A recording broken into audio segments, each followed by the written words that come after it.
Dr. Anderson, I noticed in my family that my wife is getting sicker. The family is having a harder time being around my wife for long periods of time. And it seems to be even more of an issue with the spouses as well, especially for my children that are gene positive. Do you have any suggestions? I want my children to still have relationships with their mother, and I know their mother wants to still have relationships with them. They limit their exposure, and when they are with her, it doesn't show, but how much should my children also have to endure? That is a hard one. And particularly the spouses likely did not grow up in an HD family. So they're learning about HD as your wife progresses, and that can be difficult. They may be anticipating the changes they'll see in the future in their own spouses, if their own spouses are gene positive and they know this. So it's a difficult situation for everyone.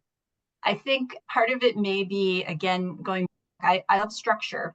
So part of it may be that when you have these family visits, it might be easier if the kids can play a board game or do something to keep everybody interactive and keep the time going, as opposed to just sitting around looking at each other, right? So that may be one way to make family gatherings a little easier. Your wife might not be able to participate, but she might enjoy watching everybody interact.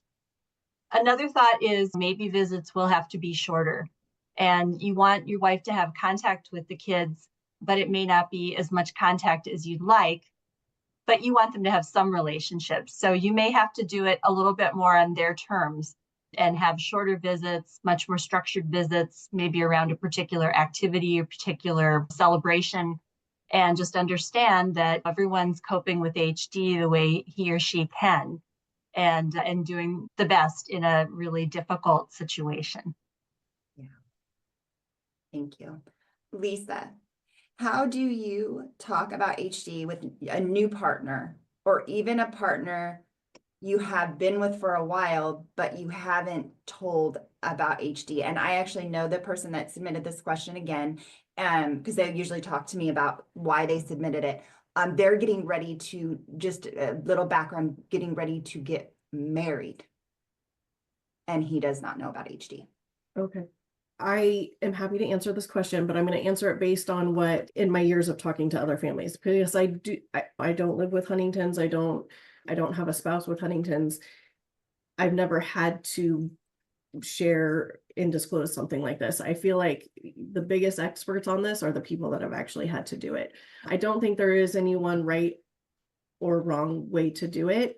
And I think, as they say, it's like ripping off a Band-Aid. There's not going to be a perfect time to have these conversations or a perfect way to approach these conversations. Part of it is just sitting down and saying, I have something that's been on my mind that I need to share with you about my family, and this is what it is. And that conversation may take off from there, or that conversation maybe have to stop, let the person or both people process and come back and talk about it a little bit later. Depends on your relationship.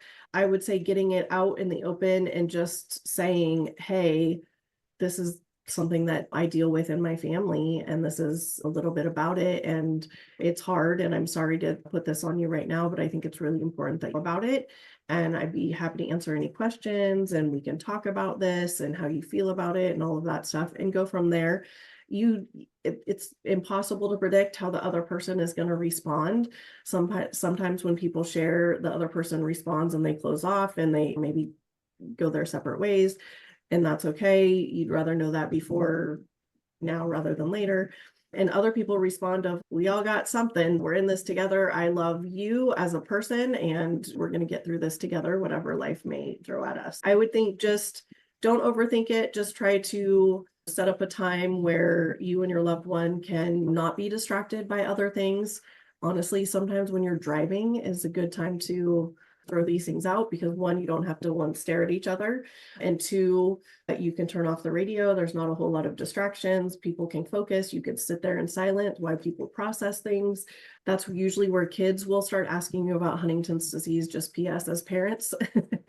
You'll pick them up from school. How was school? Oh, it was great. Oh, wait, why does mommy do this? And that's when they ask, because it's just less vulnerable and things of that nature. There's no perfect time, but the time is, if you're thinking about it and you know that you need to have this conversation, is just saying, we're going to talk about it on Saturday morning or whatever time you decide to choose it. I think having the conversation is better than not having the conversation. That's what I will say. Dr. Duffy. My son is asking for chorea medication because he feels like his chorea is bad and like he is moving all the time. His chorea does not seem bad to us visually. Why does he feel like he is moving all the time? But visually, I don't see any changes. He wants to get on movement medication, but he is already on many antipsychotics. We don't want to mess with the medication at all because it is working, and we don't want to go back to the nightmare we were living before the medication wasn't working. Any thoughts? Why is he feeling like he is moving all the time when we really don't see it? Sasha, you muted. And there's a second part to this question. Yeah. Sorry. I have little people jumping into this room every once in a while. Sorry if there's a photo bomb every once in a while. So a couple of thoughts on this. Interesting. So chorea, often people have a lot of lack of awareness of their chorea. You'll ask them how their chorea is and they're moving all over the place and they'll say, fine, yeah, it's fine. And the family's, no, it's not. So oftentimes people don't appreciate their chorea. So this makes me think a little bit about, is it chorea that he's experiencing or something else? So they mentioned that he's on a lot of antipsychotics. Antipsychotics block dopamine, and that can lead to something called akathisia, where they feel really restless inside and they feel like they have to get up and move around a lot. And so it's this internal restlessness. DJ, you're not muted.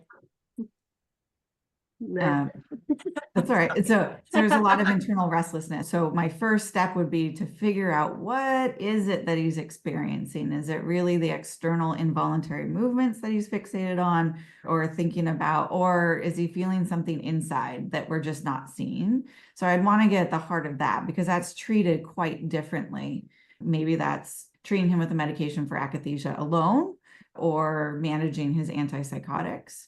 There's also a lot of perseveration in Huntington's disease where you really get fixated on the idea of something, whether that's you want your milkshake or chorea, right? And maybe there's some perseverative kind of thoughts around it and fixation on the chorea itself and having to peel that back a little bit, as opposed to the movement itself. And of course, I would look at it and see, am I seeing quite a bit of movement? Would I consider this mild or moderate or severe chorea?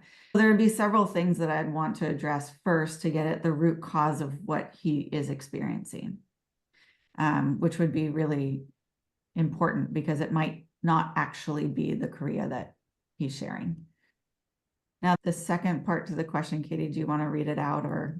Yes. Now, this was prior. Now he is on movement medication, one of the approved movement medications now. So they did decide to move forward. He has been on it for a couple of days. Within the first 48 hours, when he's very sleepy, he has nausea, right? And feels nauseous. But this one is the interesting part. He has not smoked. He was a smoker. He hasn't smoked in years. And with the within 48 hours of being on this medication, he walked out of the house, went to the liquor store down the street, walked down the street and bought a vape and bought a Monster drink. And now he's vaping and he's wanting to smoke. So she was just curious now he's on this brand new medication and has the desire to smoke again, and he hasn't smoked in a very long time. So would something like this cause him to want to smoke? So my guess is it's a VMAT inhibitor, which depletes dopamine. So he's further depleting his dopamine. And Karen Anderson, I'd love to hear your thoughts on this too. But he's further depleting his dopamine. So he might be, and he's drowsy, right? So drowsy means he's probably disinhibited a little bit if he's depleting his dopamine even further, potentially he's having more internal restlessness and he's seeking some type of therapy for that. And it led to him to go and get the vape. It sounds like this is not the medication for him and that we're still not getting at the root cause of what's driving his chorea or restlessness. I might pull back on that VMAT inhibitor, relook at the situation and figure out what the internal driver is. I absolutely agree. I think that it sounds like he's self-medicating for fatigue with the vaping and the monster drink, and maybe just trying to get some stimulation and reward, because as your dopamine gets blocked, your reward system goes down, right? So he's just trying to feel something, perhaps. I might try, I agree, this is not the medication for him. So maybe this is not the right VMAT2 inhibitor. I might try a really low dose of one of the Valium type medicines, one of the benzodiazepines, which will decrease chorea. If he's having akathisia, that will decrease it a bit. If he's anxious, it will help with that also. So you could tell him it's a medicine that works for chorea. It's not approved for that, but we use it off label sometimes in small doses. The main downside would be it could make him sleepy and it could increase fall risk. But that would be my one thought if you wanted to try something else for chorea that might help some of these other symptoms too. But really addressing whether this is chorea, akathisia, or something else too. Yeah.